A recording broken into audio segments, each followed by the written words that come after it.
When we think about surgery, we tend to picture the main event, right? The intense drama under the bright lights of an operating room. But what if I told you that for the patient, the most dangerous part of their journey often starts right after the surgeon puts down the scalpel? Today, we're going to talk about the surgery after the surgery. So picture a post-op ward. It looks calm, peaceful even, a place for quiet recovery. But in those first few hours and days, a patient's body is incredibly fragile. Things can go south, and they can go south fast. The first signs are often just a whisper, a quiet warning before the storm hits. And that is the surgery's hidden danger. It's this critical window where a patient's existing health problems can suddenly crash into a new post-op complication, throwing their whole system completely out of whack. Spotting that turn for the worse, and more importantly, acting on it, well, that's one of the biggest challenges in all of medicine. There's actually a name for this. It's called failure to rescue. And this isn't about a mistake in the OR, not a slip of the scalpel. It's about missing the warning signs out on the ward. And as our source material from the Royal College of Surgeons points out, recognizing those signs early isn't just a good idea, it is absolutely vital. And if you want to know just how high the stakes are, get this. If a patient's condition gets so bad that they have a full-blown cardiorespiratory arrest on a general hospital ward, their chance of survival is tragically low. We're talking a mortality rate of over 85%. That number just hammers it home. Catching a problem early isn't just best practice. It is literally the difference between life and death. So how do medical teams actually get ahead of this? How do they decode the body's subtle SOS signals before it's too late?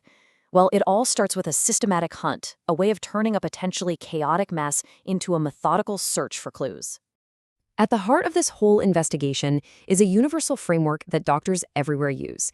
It's called the ABCDE assessment: airway, breathing, circulation, disability, and exposure. Think of it like a pilot's checklist. It forces a structured step-by-step approach, making sure nothing critical gets missed when every single second counts. So, what are they actually looking for with this checklist? I mean, if this is a detective story, what are the telltale signs that a patient is heading for trouble? What clues does the body give out when it's in crisis? Let's just take that first step, A for airway. It boils down to three really simple, powerful actions: look, listen, and feel. You look to see if the patient is straining to breathe, using muscles in their neck. You listen for any noisy breathing, like wheezing or gurgling. And you feel for air moving from their mouth. It sounds basic, but these simple observations can tell you so much. Now, in our patient, let's say the team runs through the assessment. They find a high heart rate, low blood pressure, maybe a fever that's starting to creep up. All those clues start pointing towards one very common and incredibly deadly culprit: sepsis. And this is a terrifying condition where the body's own defense system basically turns on itself. And to give you a sense of just how big a deal sepsis is, the World Health Organization has a statistic that's, well, it's pretty staggering. Sepsis is responsible for about 11 million deaths across the globe every year. That's more than breast, bowel, and prostate cancer combined.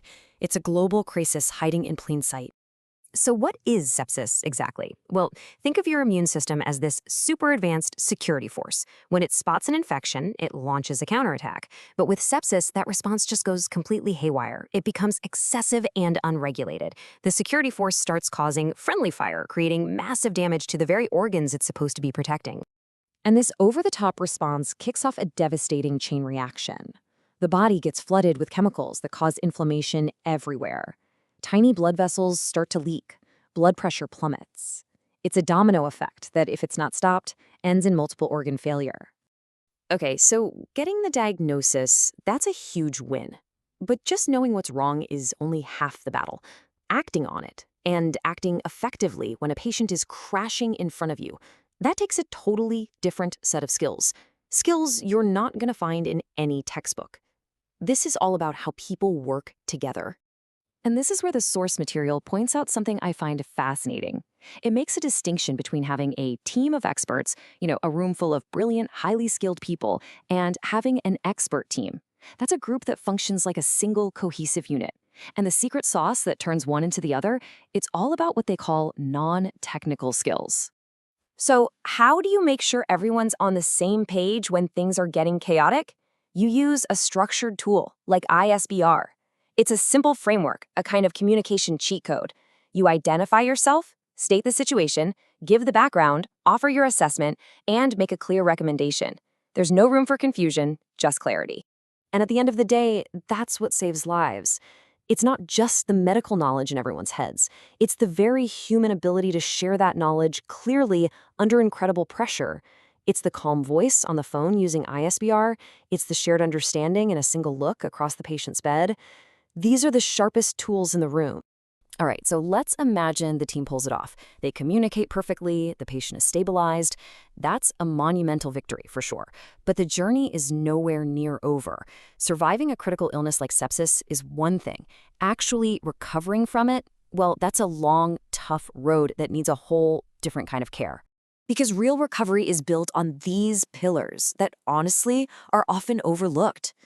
Things like managing nutrition to rebuild a body that's been totally ravaged by stress, controlling pain so the patient can even begin to move, providing psychological support for the trauma they and their family have just been through, and of course, planning for long-term rehab. This quote from the handbook says it all. Nutrition. It seems so simple, so basic, right? Yet in the middle of a crisis, it's often the first thing that gets pushed aside. But getting it right can literally reduce complications and death. It's just a powerful reminder that sometimes the simplest things are the most important. So when you strip everything else away, all the fancy tech and the complex drugs, you're left with this powerful, simple truth. The care of a critically ill patient is a deeply, profoundly human effort. Success hinges not just on what we know, but on how well we share it and work together. So the next time you hear someone say an operation was a success, remember that the story doesn't end there. In a lot of ways, that's where the most complex chapter really begins. And it makes you wonder, doesn't it? What other hidden complexities are lying in wait just beyond the operating room door?